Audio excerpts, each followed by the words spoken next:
Assembling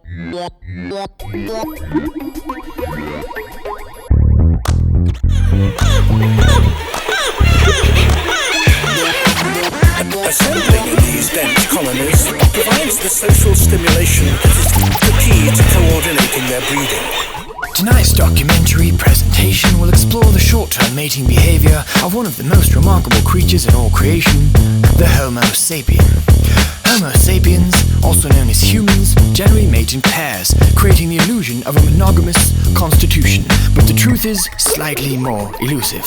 As is often the case as evolution advances, the preferred strategy depends on circumstances, and scientists seeking answers look to these elaborate courtship dances. Males and females congregate in large colonies to display their traits. They often fail to find long-term mates, but so much flesh will not go to waste. And it's now that the advantages of breeding in such dense colonies become clear. We've got a short-term mating dance up in here, up in here, up in here. They've come to breed. We've got a short-term mating dance up in here, up in here, up in here. A male and female engage in courtship. They appear normal, but their nervous systems are flooding with endorphins. A solitary male observes with caution. Although the proximity of their conversations is physically close enough for copulation, the female is notoriously patient. She's testing the male for signs of frustration. Note the sexual dimorphism. The larger male form is invariably caused by competition for female attention. Charles Darwin called this sexual selection.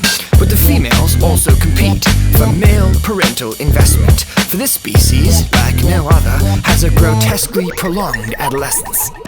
And it's now that the advantages of breeding in such dense colonies become clear. We've got a short-term mating dance up in here, up in here, up in here. Females can make their choice from many males, while successful males can have access to lots of females. Their mating instincts are taking hold. For short-term mating, males prefer cues of fertility such as facial symmetry, youth, and a low waist-to-hip ratio. Females prefer cues of genetic fitness such as dominance in competitions, creative intelligence with linguistics, physical symmetry, and social presence. The solitary male is beginning to stir. Perhaps he's observed an opportunity. As social primates, the females prefer forms of competition where no one is hurt.